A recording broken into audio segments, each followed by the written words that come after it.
next guests together are nearly 14 feet tall. They are identical twins, alike in almost every way. Please welcome basketball brothers Jason and Jaren Collins.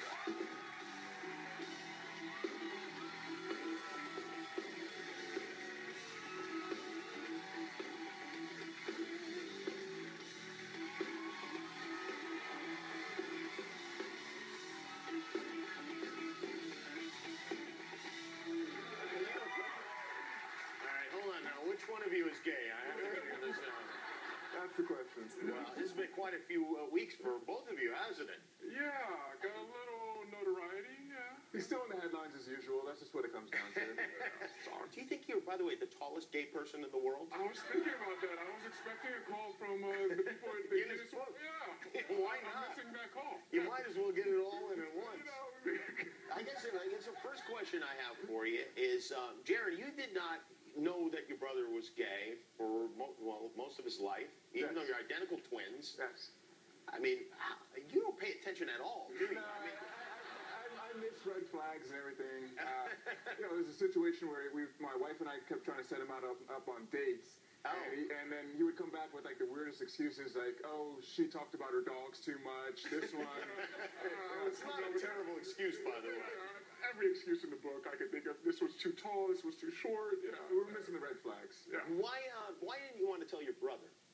Well, he's my best friend, and anytime you come out to someone, you always have that apprehension that they're going to reject you, even though I knew that wasn't going to be the case. But yeah, because it could potentially be devastating to you if your brother doesn't accept you. Of course, but that obviously wasn't the case. Oh, come on. He's my twin brother. Of course, I was going to be supportive of him all the time. So, of course, yeah. But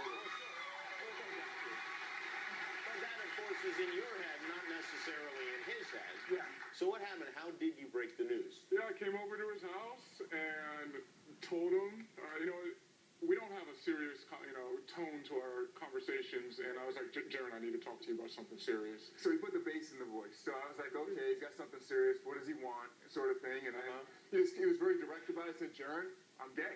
And I heard it, but I didn't quite register it. And I went about asking some of the dumbest questions you could possibly ask. To someone who just told you that they're gay. Yeah, we're like, are you sure?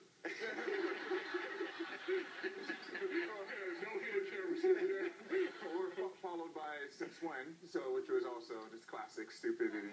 Yeah, wow. But then you must have been greatly relieved to tell your brother. Yeah, he was extremely supportive and told me he loved me and he had my back. And then later that day I told his wife, and she was awesome as well, and it's been incredible.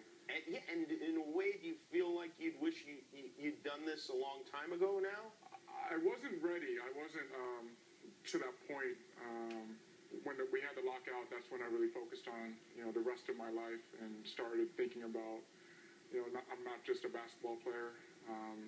Everything happens, in its own time. And you're still a basketball player. You're not retired. Yeah, I want to keep on playing. I'm going to be a free agent come July 1st, and I'm looking forward to joining with the NBA team. The response that you've gotten, unless you tell me differently, has been, I think, very, very positive. Yes, overwhelming. My former teammates, coaches, NBA family has been... Let me put this in perspective via Twitter. My brother went from 3,000 followers to up over 100,000 followers in 1 hour. Yeah.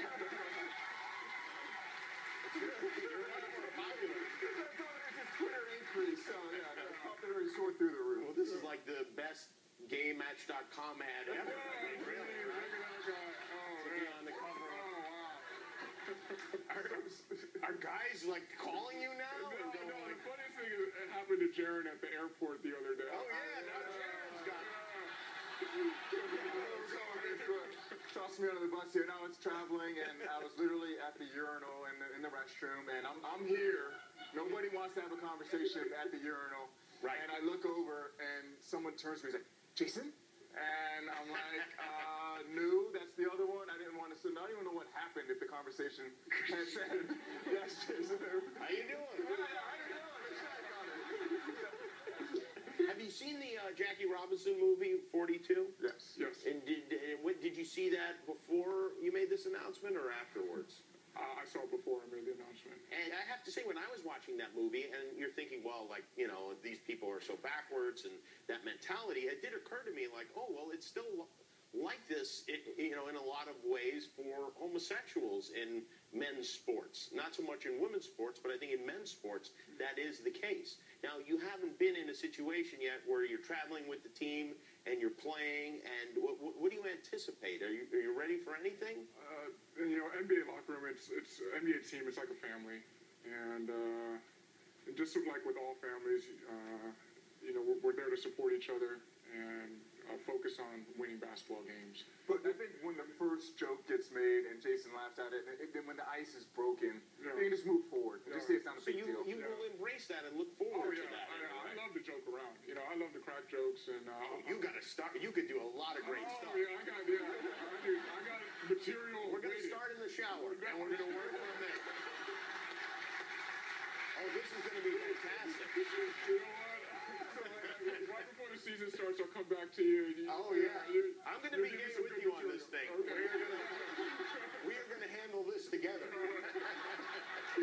Well, I know. I mean, since you are identical twins, and you know this, you know, it's a little odd. I think the situation that you're in. I have a gift for Jaron, actually. I'm the straight one? Yeah. There you go.